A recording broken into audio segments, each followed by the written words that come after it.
y habló el Eterno a Moisés, y habló el Eterno a Moisés. En cada capítulo, casi la mayor parte de los capítulos de estos libros, dice esto, y el Eterno habló a Moisés, a excepción de Génesis. Ajá. Porque aún el Eterno le reveló Bereshit, le reveló Génesis a Moisés, y Moisés escribió el libro. No lo escribió Noé, no lo escribió Abraham. Ajá. Dios le dictó esta palabra a Moisés. Dios le dictó Génesis, Éxodo, Levítico, Números. Ajá. Eso fue escrito, fue un dictado de Dios para Moisés, a excepción de Deuteronomio. Si leemos el primer versículo del capítulo 1, dice así: estas son las palabras que habló Moisés. O sea que no fueron palabras del Eterno, no fueron palabras que el Eterno le dictó a Moisés. Pero sí fueron como los demás libros, fueron por inspiración divina. Ajá. Por inspiración divina se escribió el libro de Proverbios, se escribieron los salmos. Por inspiración divina tenemos las profecías, ajá, del profeta Isaías, Jeremías, ajá, Oseas, Zacarías, Ezequiel, Daniel. Ajá. Esas no fueron escritas porque el Eterno se las iba dictando, sino por inspiración. Así también como los libros que tenemos en el Nuevo Testamento. Ajá. Bueno.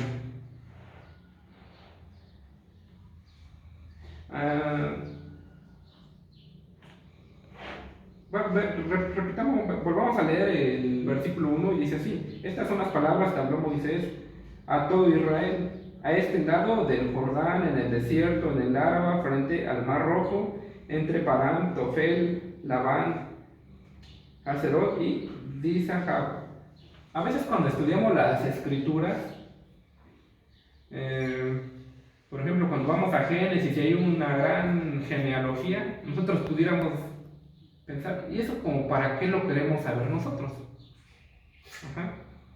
O sea, yo me interesaría saber que no debo de mentir, no debo de robar, no debo de hablar falso testimonio contra mi prójimo. Pero a veces cuando nos encontramos con estas porciones de la palabra, a veces pudiéramos llegar a pensar como para qué nos serviría. Ajá. Pero cuando estudiamos, cuando nos vamos a las raíces hebreas, a la palabra, a la Torah, no le falta ni una palabra, ni le sobra ninguna palabra. Todo está calculado de una manera exacta. Ajá. Aún esas palabras que a veces pensamos nosotros que están de más, o por qué el Eterno las puso, aún hay algo escondido ahí adentro que el Eterno quiere revelarnos. Ajá. Como por ejemplo, aquí dice en Araba, frente al Mar Rojo, entre Parán, Tonel, Labán, Haserot y Dizahab. Muchas veces podemos pensar, bueno, pero como que esas palabras están de más. ¿Por qué Moisés escribió esos lugares? Ajá. Y muchas veces nos encontramos con este tipo de ejemplos a lo largo de las escrituras.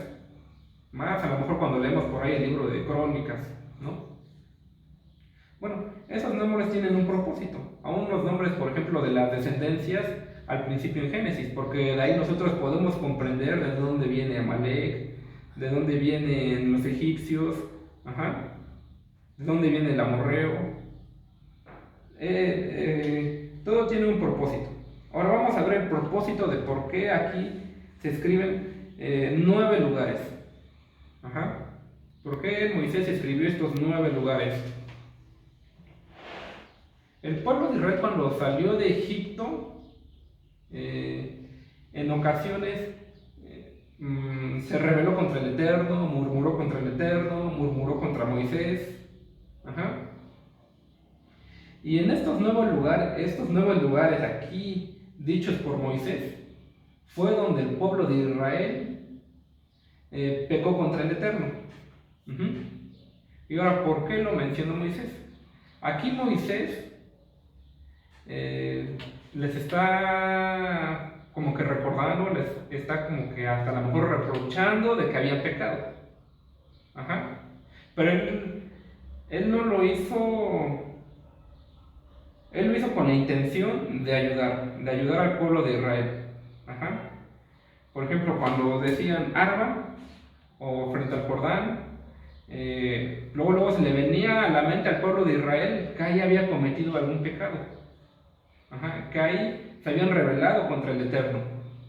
Ahora, nosotros como líderes, como pastores, como padres, a veces nosotros empleamos esto contra nuestros hijos.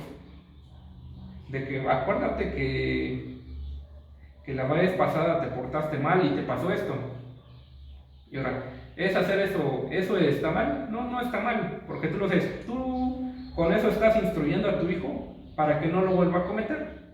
Y ahora, cada uno tiene, si tú tienes 2 o 3 hijos, a cada uno le vas a hablar diferente. A uno sabes que le puedes como que hablar de una manera más fuerte y a otro de una manera más tranquila. Aquí Moisés estaba hablando de la manera más tranquila. Él no dijo los pecados que habían cometido. Aquí si leemos el primer versículo, él solamente mencionó los lugares donde el pueblo de Israel había pecado. Ajá, pero no les dijo qué pecados habían hecho. Entonces Moisés lo hizo de la manera más tranquila. Ajá. Eso es lo que nosotros deberíamos de hacer o debemos de hacer cuando nosotros queremos corregir a nuestros hijos a lo mejor en ciertas cosas. Y eso igual sucede con nosotros. Muchas veces, no sé, a lo mejor cometimos algún pecado en algún lugar, por ejemplo, en la universidad, cometimos un pecado en el cerro, en el panteón, y cada vez que alguien nos menciona esos lugares, se nos vienen a la mente los pecados que cometimos. Ajá. Por ejemplo, en la casa de tu abuelito, a lo mejor por ahí, tú te peleaste con alguien, y cada vez que te mencionan ese lugar, tú te acuerdas que pecaste. Eso fue lo que pasó con el pueblo de Israel.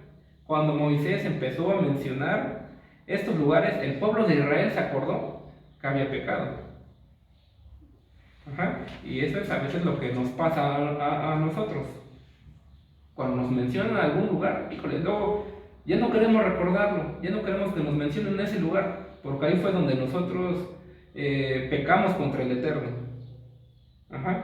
Y ahora Moisés lo hizo esto para que el pueblo de Israel ya no volviera a cometer los mismos pecados. Y ahora lo hizo a un nivel muy, muy, muy suave, solamente al mencionar los lugares. Ajá. Y ahora,